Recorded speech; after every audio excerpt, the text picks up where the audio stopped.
Hi everyone, welcome back to the RSG show. I'm Nandita, and by now you probably know that I love women's sports. But what you don't know is how I started my sporting journey. And today, to help me take you through that, is someone who is very important in that journey, my best friend and running partner, Sel. Hi.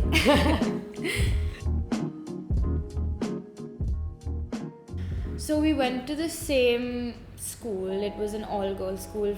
We were together right from the start. But I think we only became friends maybe in like the third or fourth standard. Yeah, when you moved to my building. Yeah. And I think my earliest memory of running was in the third standard where I was running a school sports day. It was a 100-meter race. I was coming last and then suddenly I wasn't, and my parents were like, okay, like maybe she can do this. And I think that's when I started running and they put me in training. And I remember I'm recounting this because I remember in the fourth standard there's this picture of you and me where we look like mice and I'm holding the shield and I'm like smiling like that.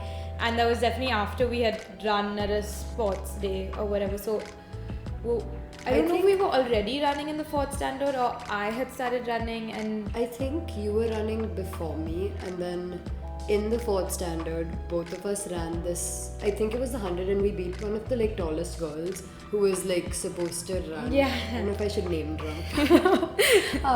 And then like post that, I think like people were like, oh wait, yeah, Nandita can run, but Seher can also run. And then we both kind of.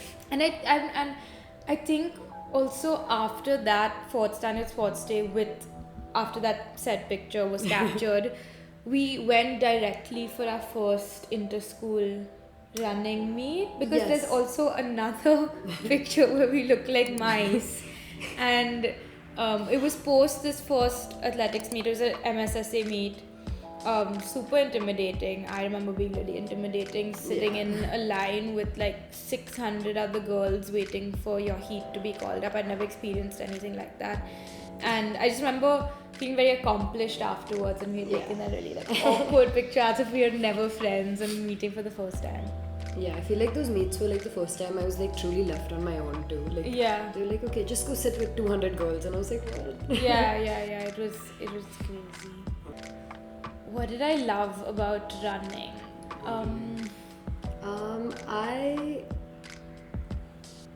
I definitely like the feeling of winning. I can't lie. Yeah. I love the feeling of winning. It's why I did it till college. Yeah, like I think that was a factor for sure. 100%. But I think there was something, and I think it still holds true now whenever I do get the opportunity to like just sprint.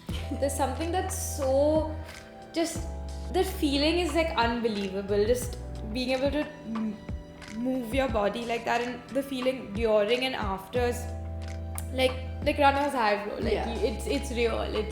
I don't know, something about just feeling like I'm actually flying has always been very enticing to me.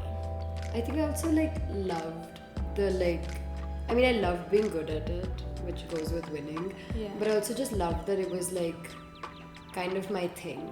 Almost like I trained so hard for it, but in the moment I never felt like I was training so hard. Like looking back, I can acknowledge that I trained really hard and spent a lot of time perfecting that craft. But now, in the moment I was like, oh, this is my thing and I'm good at it, and I have friends in it, and I'm, I think that's so interesting because I feel like for most of my life I hated that it was my thing, and I hated that I was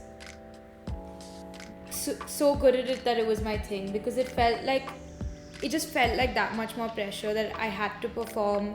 And then it was also like, okay, if I don't want this to be my thing, then what? Because my identity was so tied to it, it was so much more pressure. It was so towards the end at least, it just felt very claustrophobic almost. I loved it till I didn't, obviously. I love that, now in retrospect, I love that it was my thing and it was my identity, and I still I very much identify with it. And I mean, I'm here because of it. But growing up, I feel like I had such a complicated relationship with the fact that it was my thing and that it was my identity, because I was like, what if like Troy Bolton, like what if I want to like bake a pie or sing in a musical or whatever it is. That's so funny you say that, because I feel like I saw you go from it being your thing to then watch you like realize that you wanted to do more, but like, and try and break out of it, and like watch you go through that anxiety of it, and still like be training with you every day. So it was such a weird shift for me, because I would like see you come in and be so stressed and be so like anxious about just the workout to come, or like the pressure to win. And I would like want to help, but I wouldn't know how, because I would completely get what you meant. But it's just one of those things that like, if you feel that way, nothing can no one can say anything to pull you out of it other than yourself. Like, it's very and I think also it was so tied to our collective identity in our friendship. So when I did actually start thinking about, okay, maybe I want to leave this sport, I can't do it anymore, I was like, okay, I felt like I couldn't, because I couldn't leave you. Like, I felt like I didn't want to abandon you, because we had been through like 8 or 9 years of this, lot of turmoil, lot of excitement and success together. And I was like, I can't abandon you. 2, we're just going to spend no time together, because we would spend like 5 days a week together training, and then going to meets on the weekends. And there were so many like formative moments that happened at all those times. I was like, I'm going to lose all of that if I leave this. And then like, what is our friendship going to be if we're like friends because we're running? Is it going to translate? What's going to happen? So it's just so interesting and complicated to have your identity and like relationships so like intricately tied to a sport. Yeah, I think that like initially when you were thinking of leaving, I was like, how can she do that to me? She's gonna leave me to die and leave me to go to like random middle of nowhere meets on my own. And like, obviously eventually I was like, okay, I get it, you are like really stressed out by the sport. But initially I was like, okay, so what do I do? And like, luckily I think that like it didn't affect our friendship, but also like I think what that taught me was that like, and not to say that our friendship in sport wasn't special, but like there's just something about like doing a sport with someone that like, especially waking up in the morning or like training every day, or like seeing them just in like kind of the depths of like tiredness and like exhaustion, like builds this bond. It builds a really good foundation. Like, and like it's not even, I mean, obviously none of them compare to our friendship because we had so much more, but like, I don't know, it just taught me that like you can, like, relying on the people around you helps you really push through the sport. And like, when I thought I was losing that support system, I was like, okay, should I quit too? And I was like, okay, no. And I think even more for athletics specifically, because you hear so much that running is the loneliest sport in the world, and I believe that. I felt that when you're standing on the start line, it's only you on that start line, and no one else can understand that feeling unless they've been there. But at the same time, having like teammates with you, training with you, to understand that and to help combat that loneliest sport in the world feeling is also so important, because it's not a team sport, but you like any sport, you need the support system. But that's why relays were the best. Like, relays were so fun. I didn't even run the 100 meters, but when the relay came up, I was like, let's go. It's not all on me. I was like, the weight of the world was kind of lifted, because I was like, if I mess up, then I can like low-key blame it on Nandita. No, actually relays was like, winning that was the best feeling, because like by the time it got to me, either half the work was done or I had to do like very little work, and like it was a good enough lead that the sprint at the end felt so good. And it just like, it felt nice doing something in a team, and like the pressure was off. So I think for me, when I quit athletics. I obviously like did a bunch of other sports, but I think I was so like, I don't want, like I don't want my whole identity to be tied with sports. Like ironic now, but back then I was like, I can't, like I don't want to hear about sports. I don't want, like I just don't want to do anything. And then I think I needed to take that time away for me to be able to come back and then like almost look at it in a new light. And I think because when I started getting into women's sports, it felt like I was like, okay, this feels like it's for me. I never was able to identify with watching men's sports in the same way, even though it was like all around us in the sense that sports is all around you anyways. I don't think it was as all around us because we went to an all-girls school and there weren't a lot of people watching watching men's sports and supporting Chelsea and United. I think it was like you're either a United fan or a Chelsea fan, and that was kind of the extent to it. Yeah, exactly. But so when I started getting into women's sports, it felt like I identified with it. It felt like it was something for me. It felt new. It felt fresh. It felt like there were not factions that I was infiltrating into as an outsider in the way that you can feel with men's sports. So and I think that it's almost brought me back to having my identity in sports, and it's made me want to try new sports and play new sports and become an athlete again, because I'm seeing all these like incredible women on screen being athletes. It's almost like it was like a full circle seeing you go from like playing the sport and not really loving it towards the end to like then taking a step back and then watching someone else do it and enjoy it. And like I think it's also like seeing the community around it was so exciting, and it wasn't like the spotlight is on you, which is where I think a lot of the like stress came from. I think for me, I watch a lot of women's sports because of you. Like I don't find myself watching I watch track a lot here and there, like whenever there's like a big competition, but like I haven't really found myself watching other sports when I'm not like with friends. I think I do it more socially. Like in the same way like boys will watch like football socially when they're at someone's house. Like I feel like I watch a lot of women's sports socially and like find it at bars that I'm at. And I do think that's because we really didn't grow up around like people who were watching men's sports or a lot of sports, or like maybe your dad and maybe my dad, but also like I think at that point of life we were so occupied with just competing and being in our own sport that it was just not in our zeitgeist. I also I love watching track because I know what it feels like to be there. I like with football, with tennis, like as much as I've played those sports and like I love them, I just like I can't feel like I am there with them. But that's the thing with track is like it's too close. It's too close because I'm like I can feel it in my stomach when I watch them at the start line and that gun goes off. Like it's too close. Like I can feel that. It's like you're right. Like you're there with them. I was watching the Olympics, not this one but the last one, and like I guess the like joke was that was the last year and this year was the year I was supposed to be there and stuff, which like was a half joke, half like super serious like life goal of mine. And I saw like one of the girls was like 22 in one of the like the 800, and I was like, what?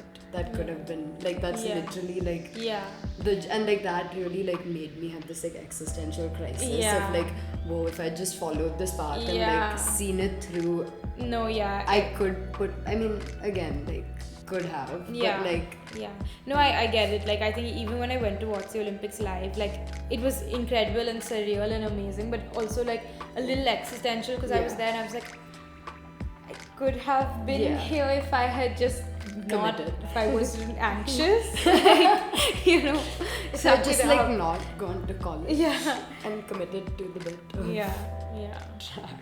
So we got Like hidden names. You're so ashamed of it. we got matching tattoos of our events. So mine is like a lot lighter than yours. Mine is a 100 meters tattoo. And mine is a 400 meters tattoo. So it's basically matching tattoos of our Yeah, because we were like, running we want to events. get something matching and meaningful, but not something that's meaningful to us individually, but also together. to us together. And this was just like so perfect. This just made a lot of sense. And yeah, I mean, I was a 100-meter runner. She was a 400-meter runner, and I think like grateful that we ran different events. Yeah. Because I I I don't know what that would have been like if we were running the same event. But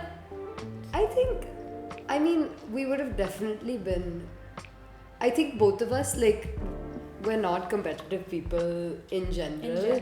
yeah. But, like, I think when it came to, like, track, especially when we were doing it, then it was, like, a whole thing. I feel like we would have fought at least once or Yeah. twice. Also, or, like, had, like, some hidden resentment that would have built up. I think because we lived like the exact same Yeah. life, because we went to the same school, then we would come back and just train together and then go back and do then tuitions together and then train together. yeah, like it was the exact same routine, exact same day. I feel like if we were running the same events, like we would just not have any sense of self. Yeah. We anyways had very little sense of like Yeah, distinct self. individuality. This would have just like completely ruined that. We would have been like twins who just keep getting like pit against each other. Yeah. And I think in general, anyways, we were like either pit against each other because we were never allowed to be on the same team or whatever it was. But I think it would have made it worse. Yeah. But I don't think it would have. I think we'd still be here on this. Yeah, I don't think it would have conversation. mattered today. I think we might have just had a more, again, also not confrontational people at all. But maybe if we were in the same, we ran the same event, it would have been. Yeah. I also think what I think is so interesting, and the reason training with you was so fun and something I will never experience again, was because we trained without music. So like You're all so we right. did You're so was right. like we were like running these circles and like warming up and like doing all of these things with no music, so it would just be like us talking, and we'd already spoken the whole day. Yeah. We'd spoken all through tuitions. All We'd through the spoken bus all ride through to the and bus from ride. school. And then still we'd have things to talk about. Yeah. It was like You're actually so true, because now when I think about how I used to, when I go on runs now, and I think about how did I train without earphones in my ear, it's insane. And like for the sprints it was fine. Yeah. We didn't even get to play it on speaker. Like I feel like our coach was super like It was silent. no music. It was silent yeah. there. It was like and then like Nandita would like have Nandita with like, her asthma, she couldn't talk, so I'd have to like Yeah, some Sarah days was I carrying really the have to conversation. like talk to myself about nothing. Like I'd have to go on and on. Yeah, obviously. About because- whatever show we were watching at the time. Yeah.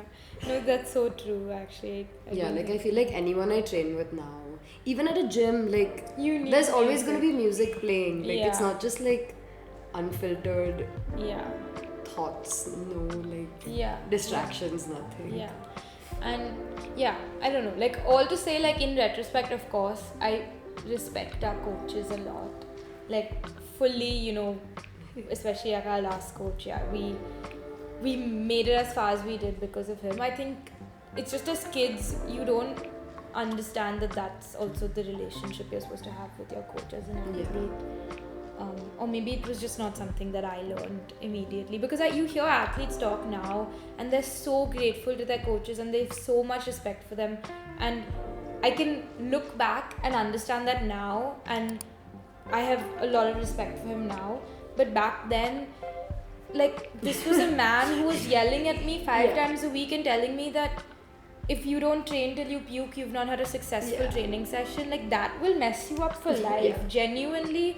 Now, like, I will push my body even if when my body is yelling at me to stop, because like that is the mindset that's been drilled into you. So, Yeah. I think I like only appreciated our coaching and our training when I went abroad and was training, because I feel like here, and I know this is kind of controversial with like pushing athletes and like Yeah. I think in America it's a lot more like if you can't, you should stop and Yeah. like listen to your body, and of course listen to your body. And Yeah. as we get older, I realize how important that is. But I think that like the reason I've never been at the same timing as I was when I was in say the 12th grade is because like sometimes when your coach knows you for so many years, like Yeah. they do know how much you can push. Yeah. And I know like in like me in the 10th grade is probably listening to this and is like, shut up, like Yeah. you don't know the hell I'm going through right Yeah. now. And like Yeah. but I think that there is something about like I mean I can truly look back and I appreciate that training so much more than any of the Yeah. training I got in college. Yeah. So No, I do 100% agree. I think when you're there and you're training and you're in the moment, yeah, like it sucks and whatever, but like it's great training. But I do think that it's the way, like it just kind of messes you up for life. yeah. Like Oh, it 100%. can be taken in, like of course, you know, you growing up as an athlete, you have a lot of discipline, you know how to whatever manage time and all these Yeah. other like qualities you'll put on your resume.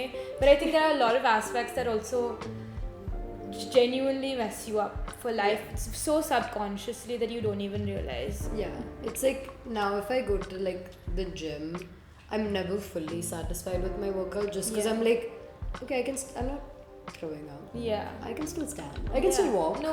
like Yeah. I don't know. Like it's just like a Like it's like it messes productivity up for you forever. Yeah. Because you're never, like in general, you know, we are never allowed to be unproductive, but even more I feel like as an athlete, because you grow up waking up, going for practice, going to school, then going to practice again, then doing homework, then socializing, Yeah. if at all, or whatever. And now if you have to take a rest day, it's the end of the world. yeah. And I just sometimes wish that I didn't feel like that. Yeah. I have two answers for this.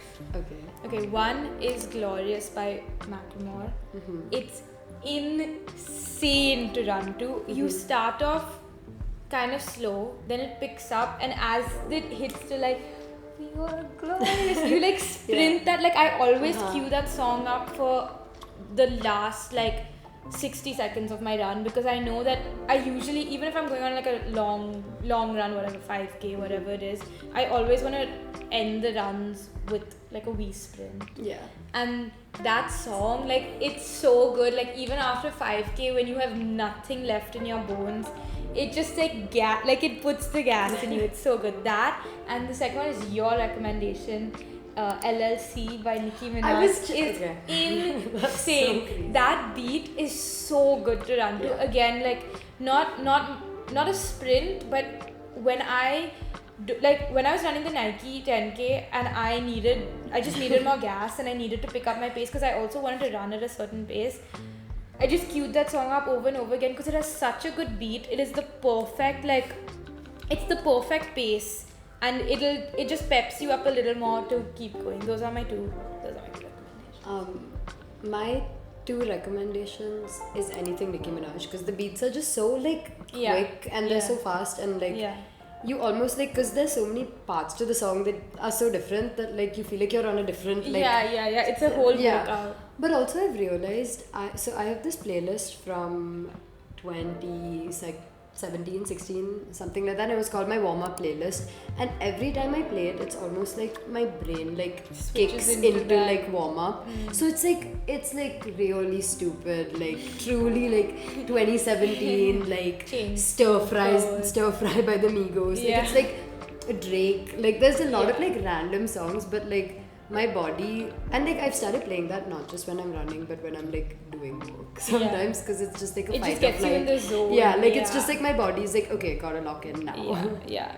Thank you so much for watching. Let us know what more you want to see from us, and later this week I will be posting the film that I made, explaining and understanding why I left running, and it was like a journey of closure for me, and obviously Sarah was very involved in that, so you get to see more of us later this week. See you.